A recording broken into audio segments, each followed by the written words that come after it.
और यूक्रेन युद्ध के 466 दिन बाद बड़ा पर्दाफाश हुआ है। बखमुत की जंग भले ही जीत चुका हो, लेकिन ब्रिटेन के रक्षा मंत्रालय के मुताबिक क्या बातें निकलकर सामने आ रही हैं वो समझिए। ये कहा गया है कि यहां करीब 9 महीने चले युद्ध में रूस को बहुत बड़ी कीमत चुकानी पड़ी है। और दावे के मुताबिक बखमुत में हर कदम पर रूस को अपने 2 सैनिकों की जान गंवानी पड़ी है।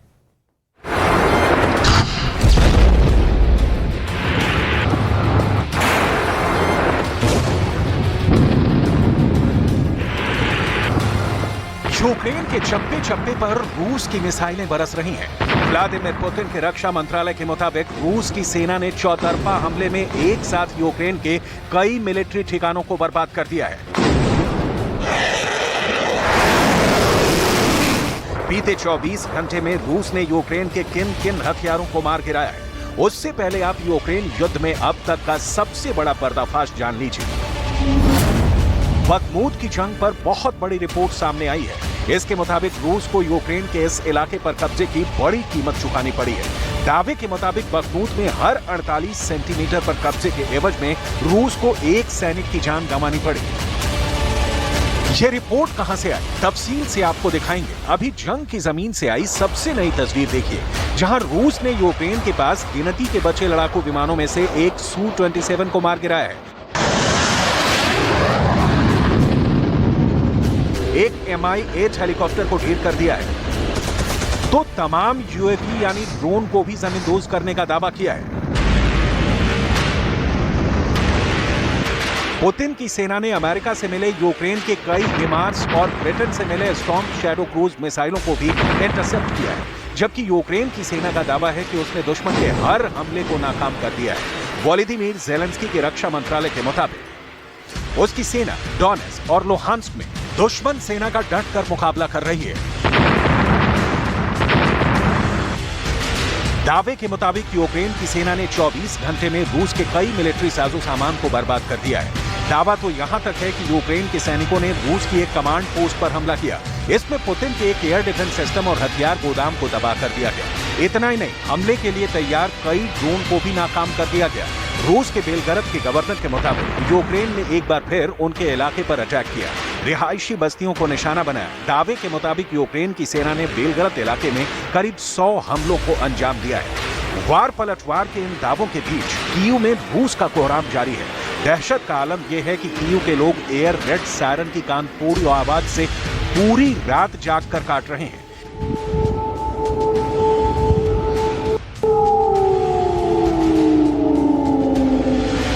कीव पर रूस के अंधाधुंध हमले जारी हैं। जानकारों के मुताबिक कीव का अंजाम भी वही हो सकता है जो पूर्वी यूक्रेन के बखमुत का हुआ है।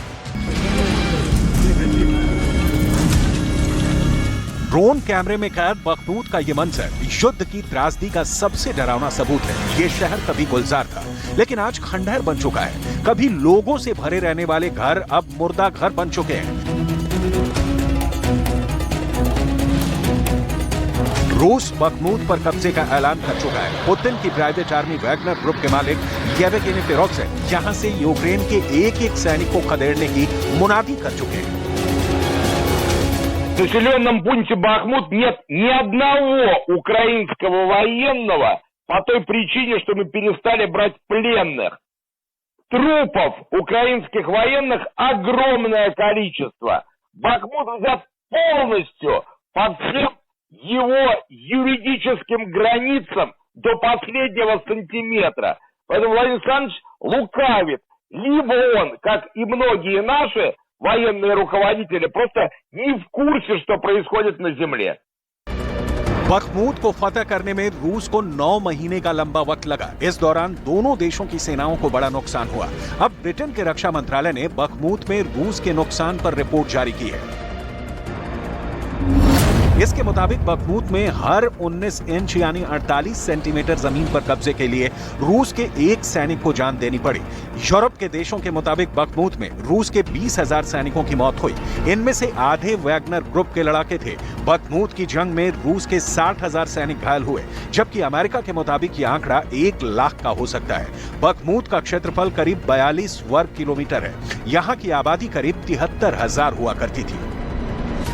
लेकिन अब इस बर्बाद इलाके पर रूस का कब्जा कायम हो चुका है, लेकिन यहाँ की इंच इंच जमीन पर कब्जे के लिए रूस को बहुत बड़ी कीमत चुकानी पड़ी है।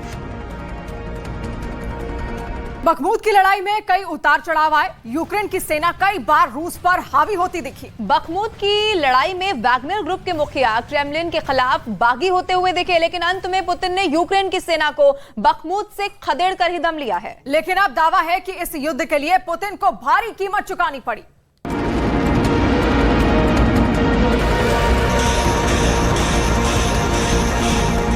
यूक्रेन के मददगार देशों ने रूस के नुकसान पर रिपोर्ट तो जारी कर दी, लेकिन ज़ेलेंस्की को क्या और कितना नुकसान हुआ, इसे लेकर चुप्पी साधी। युद्ध की नीति कह लीजिए या फिर साइकोलॉजिकल वॉर। Може, в них бар'єри дитячі заклади і діти. Ні, цього бар'єру в них теж немає, вони вбивають спокійно дітей, не задумуючись. Дивіться, наша позиція дуже проста. Ми не воюємо на території інших держав, у нас немає ніяких претензій територіальних і амбіцій щодо інших держав. У нас є міжнародно визнані кордони нашої держави, частина з наших територій тимчасово окупована, наша задача їх повернути, і от на цій території ми застосовуємо безумовно зброю, щоб їх यूक्रेन की सरकार तो बखमूत में अब भी मौजूद होने के दावे कर रही है। यूक्रेन चाहे जो भी दावा करे, बखमूत की जमीनी हकीकत रूस के पक्ष में है। वैगनर ग्रुप यहां से रूस लौट चुका है। बखमूत पर कब्जे के बाद वैगनर चीफ ने इस इलाके को रूस की सेना के हवाले कर दिया था। Мы выводим подразделение из Бахмута. Сейчас 5 утра, 25 мая. До 1 июня основная часть перебазируется в тыловые лагеря. Передаем позиции военным боекомплект, позиции, все, включая сухой паек. बखमूत की लड़ाई में कई उतार चढ़ाव देखने को मिले। रूस पर कई बार यूक्रेन हावी होता देखा। वैगनर ग्रुप का मुखिया क्रेमलिन के खिलाफ बागी होता देखा, लेकिन आखिर में येवगेनी प्रिगोजिन ने पुतिन के सामने सरेंडर किया और यूक्रेन की सेना को यहां से खदेड़ कर ही दम लिया। बखमूत की बर्बादी रूह कपा देने वाली है, कलेजे को चीर देने वाली है। बावजूद इसके न पुतिन का दिल पसीज रहा है और न ज़ेलेंस्की ही झुकने को तैयार है। यूक्रेन के पीछे नाटो के देश खड़े हैं। अमेरिका और यूरोप के देशों के हथियारों के बूते ही ज़ेलेंस्की घुटने टेकने को राजी नहीं है। यूक्रेन की सेना पलटवार भी कर रही है। सरहदी इलाकों में रूस के अंदर घुसकर हमले हो रहे हैं। क्राइमिया तो छोड़िए, क्रेमलिन भी यूक्रेन के निशाने पर है। अब तक 2 बार मॉस्को में ड्रोन हमले हो चुके हैं। रूस के मुताबिक मई के पहले हफ्ते में पुतिन की हत्या के लिए क्रेमलिन पर नाकाम ड्रोन हमले की हिमाकत हुई, तो आखिरी हफ्ते में रूस की राजधानी में झुंड बनाकर ड्रोन से हमला हुआ। ऐसे में अब पुतिन का क्रोध 7वें आसमान पर है। उनके निशाने पर अब यूक्रेन के साथ उसके मददगार देश भी हैं। दिमित्री मेदवेदेव जैसे रूस के नेता अमेरिका और ब्रिटेन को सबक सिखाने का ऐलान कर चुके हैं। इस बीच ब्रिटिश अखबार डेली मेल ने रूस पर जासूसी का बड़ा आरोप लगाया है। आरोपों के मुताबिक व्लादिमीर नाम का रूसी जासूस स्वीडन में देखा गया है। ये कोई साधारण जासूस नहीं है, बल्कि बेलुगा वेल है। रिपोर्ट के मुताबिक बेलुगा वेल को रूस ने जासूसी की ट्रेनिंग दी है। ये वेल इतना खतरनाक बताया जाता है कि समंदर में जहाजों पर हमला कर सकता है, दुश्मन देश के नौसैनिकों की जान ले सकता है। पश्चिम के देशों का दावा है कि रूस समुद्री जीवों का हथियार के तौर पर इस्तेमाल कर रहा है। ये कोई नया नहीं, बल्कि रूस का बरसों पुराना जंगी हथकंडा है। पश्चिम के देशों के मुताबिक रूस बरसों से व्हेल, डॉल्फिन और सील को जासूसी की ट्रेनिंग दे रहा है। दावे के मुताबिक स्वीडन में नजर आया बेलुगा वेल सबसे पहले 2019 में नॉर्वे में दिखा था। तब इस वेल के ऊपर एक कवच भी था जिस पर इंग्लिश में लिखा था इक्विपमेंट ऑफ सेंट पीटर्सबर्ग, यानी सेंट पीटर्सबर्ग का औजार। हालांकि इस दावे पर रूस तब भी चुप था और अब भी खामोश है। वैसे समुद्री जीवों से जासूसी के आरोप अमेरिका पर भी लगते रहे हैं। 1950 के दशक में ही अमेरिका ने डॉल्फिन पर स्टडी की थी, लेकिन तब कहा गया था कि पेंटागन डॉल्फिन की तरह दिखने वाली पनडुब्बी बनाना चाहता है। लेकिन दावा किया जाता है कि अमेरिका की असली मंशा समुद्री जीवों से जासूसी कराना ही था।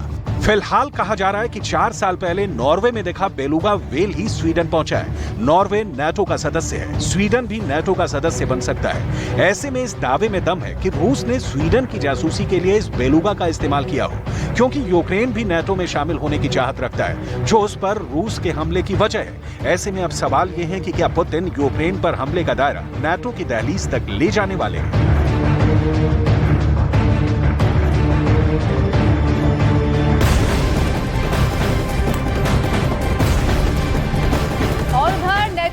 रूस ने बाल्टिक सागर में सैन्य अभ्यास शुरू कर दिया है और रूस के सैन्य अभ्यास में 60 से ज्यादा जंगी जहाज, 35 सैन्य विमान और 11,000 रूसी सैनिक शामिल हैं। रूस ने यह अभ्यास जापान सागर के करीब किया है।